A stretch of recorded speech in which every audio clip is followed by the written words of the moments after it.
The Smashing Machine is based on Mark Kerr. What to know about his story. The new A24 drama, The Smashing Machine, starring Dwayne "The Rock" Johnson, represents more than another sports biopic. It delivers a raw and emotional retelling of one of the most fascinating lives in early mixed martial arts history. The Smashing Machine's true story follows Mark Kerr, a two-time UFC heavyweight tournament champion. His strength and dominance inside the cage were matched only by his private struggles with addiction and the weight of sudden fame. Johnson's portrayal marks a dramatic shift in his acting career. He moves away from larger-than-life action heroes to deliver a more vulnerable and grounded performance. According to reports from Harper's Bazaar, the movie dives into Kerr's rise during the wild early years of MMA. The sport had few rules, limited oversight, and extreme brutality during this era. The Smashing Machine explores not just how Kerr fought his opponents, but how he fought himself. The film premiered to critical acclaim at both the Venice Film Festival and Toronto International Film Festival. For fans interested in A24's growing impact on Black filmmakers and dramatic storytelling, The Smashing Machine joins a collection of emotionally complex athlete biopics that prioritize emotional depth over spectacle.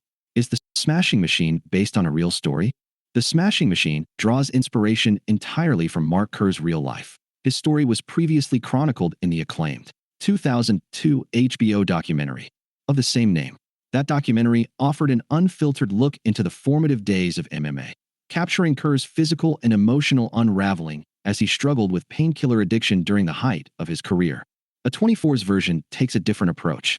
Director Benny Safdie, in his first solo directorial effort, draws from that documentary while expanding on Kerr's inner world.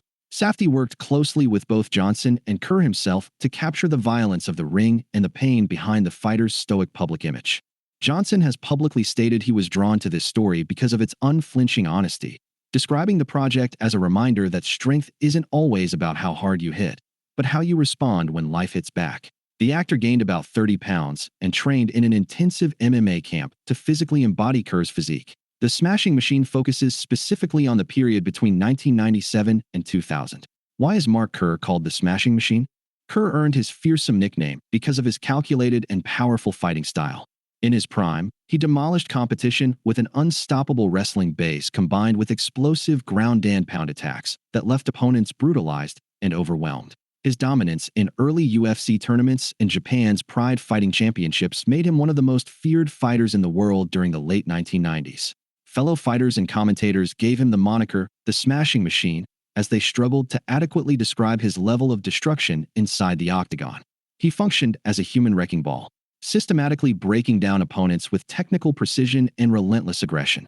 His wrestling background from Syracuse University, where he was an NCAA champion, provided the foundation for his devastating takedowns and control.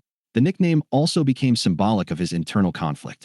Outside the ring, Kerr was known for his intelligence, thoughtfulness, and quiet demeanor. Yet the same controlled aggression that made him a champion also contributed to the personal demons that nearly destroyed his life. This contrast between his public persona and private struggles forms the emotional core of Safdie's film. Johnson captures both the physical dominance and underlying vulnerability that defined Kerr's career. How did they get Dwayne Johnson to look like Mark Kerr? Transforming Dwayne Johnson into Mark Kerr required months of intense preparation and a level of physical commitment unlike anything in Johnson's previous work. The production team wanted to strip away the Hollywood polish and reveal the raw, gritty reality of both the sport and its most complex star. Johnson underwent an exhaustive transformation process beginning with a month-long MMA training camp in April 2024, shortly after completing preparation for WrestleMania 40. Daily training included cardio sessions on an empty stomach, weightlifting, and 60 to 90 minutes of cage work with real MMA coaches and fighters. According to ESPN, Johnson gained about 30 pounds to match Kerr's frame during his peak fighting years, focusing on developing the fast-twitch muscle fibers typical of elite wrestlers. Safdie revealed that the production employed Academy Award winner Kazuhiro, who created 21 individual prosthetic pieces that Johnson wore during filming. The makeup process required 3 to 4 hours daily. The team combined this with specific camera filters that mimicked early 2000s fight footage and deliberate lighting techniques, creating a remarkably authentic portrayal that has left audiences struggling to recognize the typically larger-than-life star. Johnson also worked extensively with a voice coach to soften his naturally commanding presence and adopt Kerr's quieter, more tender speaking voice. Safdie emphasized that Johnson approached the role with complete humility, refusing to play The Rock as Mark Kerr and instead committing to becoming the character entirely. Why did Mark Kerr stop fighting? The Smashing Machine reveals that Kerr's exit from professional fighting wasn't a single moment, but the culmination of years of physical punishment, emotional exhaustion, and the devastating toll of addiction. During the late 1990s and early 2000s, MMA fighters had extremely limited access to medical care and virtually no understanding of long-term brain trauma or joint damage. The sport was still fighting for legitimacy and had been banned in multiple states due to its perceived brutality.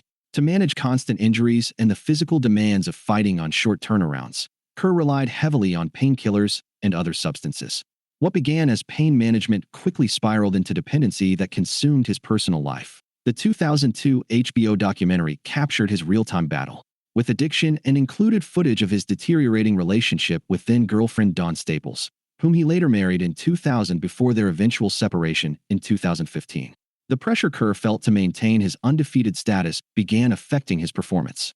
Rule changes in Pride eliminated some of his most effective techniques like headbutts and certain knee strikes. After losing by decision to Kazuyuki Fujita in the 2000 Pride finals, his career entered a steep decline.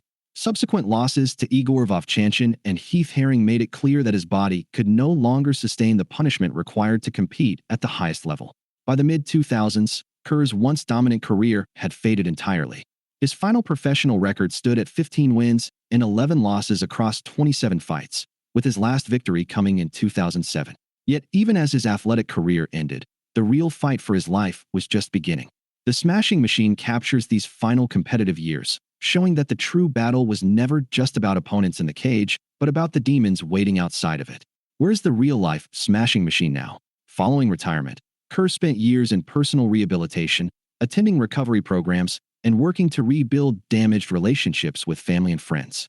In 2008, he obtained an Arizona real estate license and later worked as a car salesman at various dealerships while continuing his journey toward sobriety. Time reports that Kerr has been sober for 7 years, crediting this milestone to his son Bryce asking him a simple but devastating question. Dad, do you think you can stop drinking?